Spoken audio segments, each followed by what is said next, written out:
పహల్గాం ఉగ్రదాడి తర్వాత పాకిస్తాన్ కవ్వింపు చర్యలకు పాల్పడుతూనే ఉంది.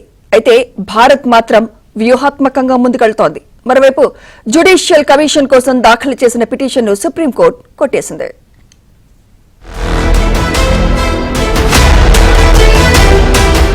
పహల్గాం ఉగ్రదాడి నేపథ్యంలో జ్యుడిషియల్ కమిషన్ కోసం దాఖలైన పిటిషన్ను సుప్రీంకోర్టు కొట్టివేసింది. కశ్మీర్లో పర్యాటకులకు రక్షణ కల్పించేలా కేంద్రానికి, జమ్మూ కాశ్మీర్ ప్రభుత్వానికి ఆదేశాలు కూడా జారీ చేయాలని పిటిషనర్ కోరారు. ఈ బిల్ జస్టిస్ సూర్యకాంత్ ధర్మాసనం ముందు విచారణకు రాగా విచారణ చేయడానికి ధర్మాసనం నిరాకరించింది. దేశం క్లిష్ట పరిస్థితుల్లో ఉన్నప్పుడు పిటిషనర్లు బాధ్యతాయుతంగా వ్యవహరించాలని సుప్రీంకోర్టు ఆగ్రహం వ్యక్తం చేసింది.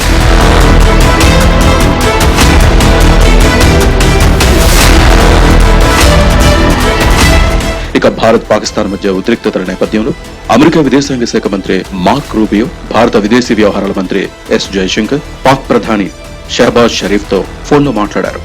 ఉగ్రవాదానికి వ్యతిరేకంగా భారత్ చేపట్టే ఎలాంటి చర్యలకైనా తమ సహకారం కొనసాగిస్తామని జయశంకర్ కు రూబియో భరోసానిచ్చారు. ఈ అనాలోచిత దాడిపై దర్యాప్తునకు పాక్ అధికారులు సహకరించాలని పాకిస్తాన్ కు సూచించారు. పహల్గాం ఉగ్రదాడికి సీమాంతర ఉగ్రవాదమే కారణమని, ఇందుకు బాధ్యులైన వారందరికీ శిక్ష తప్పదని కేంద్ర విదేశాంగ మంత్రి జయశంకర్ హెచ్చరించారు. ఇదిలా ఉంటే బంగ్లాదేశ్ కు పాకిస్తాన్ అనుకూలంగా వ్యవహరిస్తోంది. ఈ క్రమంలో భారత్ బంగ్లా సరిహద్దుకు పాక్ ఐఎస్ఐ మిలిటరీ దళాలు మోహరించినట్లు సమాచారం. మరోవైపు ఉగ్రదాడి తర్వాత పాక్ పై భారత్ పలు చర్యలు తీసుకుంటోంది. ఈ క్రమంలోనే పాకిస్తాన్ కు చెందిన నటులు హనియా మీర్, అలీ జాఫర్, సనం సయీద్, బిలాల్ అబ్బాస్, ఇక్రా అజీజ్, ఇమ్రాన్ అబ్బాస్, సజిల్ అలీ ఇన్స్టాగ్రామ్ ఖాతాలను భారత్ నిలిపివేసింది.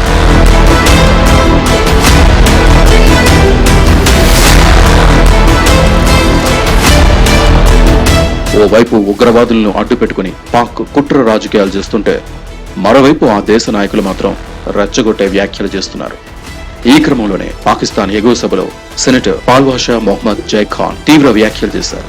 అయోధ్యలో కొత్త బాబ్రీ మసీదు నిర్మాణానికి పాకిస్తాన్ సైనికులే పునాది వేస్తారని రెచ్చగొట్టే వ్యాఖ్యలు చేశారు. దానికి మొదటి ఇటుకను ఆర్మీ చీఫ్ ఆసిమ్ మునీర్ స్వయంగా ఇస్తారని, తామేం గాజులు తొడుక్కుని కూర్చోలేదంటూ ప్రగల్భాలు పలికారు. ఇరు దేశాల మధ్య ఉద్రిక్తతల నేపథ్యంలో రెచ్చగొట్టే వ్యాఖ్యలు చేసిన పాల్వాషాపై तीव्र आग्रहावेशालु व्यक्तमవుతున్నాయి. और बिलावल साहब ने भी उन्हीं की बात को रिपीट किया है और कहा है कि अगर यहाँ पानी नहीं बहेगा तो खून बहेगा दरियाओं में. मैं सिर्फ ये कहूंगी कि वो वक्त दूर नहीं है कि जब बाबरी मस्जिद की पहली ईंट उसकी बुनियाद में पिंडी से एक आम सिपाही लगाएगा और उसमें पहली अजान पाकिस्तान का सिपह सलार आसिम मुनीर देगा. ఇక పాకిస్తాన్ పై నేషనల్ కాన్ఫరెన్స్ అధినేత ఫరూక్ అబ్దుల్లా తీవ్ర విమర్శలు గుప్పించారు. పాకిస్తాన్ విఫలమైన దేశమని, ఆ దేశం వల్ల కశ్మీర్ ప్రజలు తీవ్ర ఇబ్బందులు పడుతున్నారని మండిపడ్డారు. పాకిస్తాన్ ప్రజలు భారతదేశంతో స్నేహాన్ని కోరుకుంటూ ఉంటే పాకిస్తాన్ సైన్యం మాత్రం అందుకు వ్యతిరేకంగా ఉందన్నారు. దీంతో ప్రజలు తీవ్ర ఇబ్బందులు ఎదుర్కొంటున్నారని అన్నారు. హిందుస్థాన్ का कोई हिस्सा नहीं है जहां वो कहते हैं अब आतंकवाद का खात्मा होना चाहिए. हमने बहुत देख लिया. अब और United Nations security council resolution भी है 15. अगर ऐसी कोई चीज हो जाती है तो मुल्क उसका जवाब दे सकता है और मैं समझता हूँ हिंदुस्तान उसकी तैयारी कर रहा है. ఇక పహల్గాం ఉగ్రదాడి తర్వాత భారత్ మోస్ట్ వాంటెడ్ ఉగ్రవాది లష్కర్ ఎ తోయిబా చీఫ్, ముంబై దాడుల సూత్రధారి హఫీజ్ సయీద్ కి పాకిస్తాన్ భారీ భద్రత కల్పిస్తోంది. హఫీజ్ సయీద్ భద్రతను పాక్ 4 రెట్లు పెంచినట్లు జాతీయ మీడియా కథనాలు చెబుతున్నాయి. హఫీజ్ సయీద్ నివాసానికి 4 కిలోమీటర్ల మేర హై రెజల్యూషన్ కెమెరాలు ఏర్పాటు చేసినట్లు సమాచారం. కాగా ఇన్నాళ్లు హఫీజ్ సయీద్ జైల్లో ఉన్నాడని పాకిస్తాన్ బుకాయిస్తూ వస్తోంది. కానీ హఫీజ్ మాత్రం దర్జాగా అతడి నివాసం నుంచే ఉగ్రవాద కార్యకలాపాలు కొనసాగిస్తున్నాడు.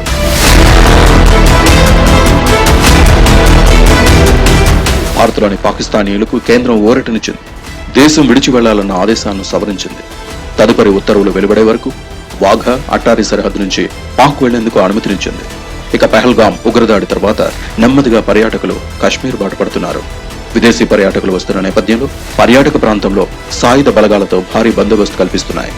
ఇక అమృత్సర్ పాక్ ఉగ్రకుట్రను భద్రతా బలగాలు భగ్నం చేశాయి. బీఎస్ఎఫ్, పంజాబ్ పోలీసులు సంయుక్తంగా నిర్వహించిన ఆపరేషన్లో తుపాకులు, గ్రెనేడ్లను స్వాధీనం చేసుకున్నారు.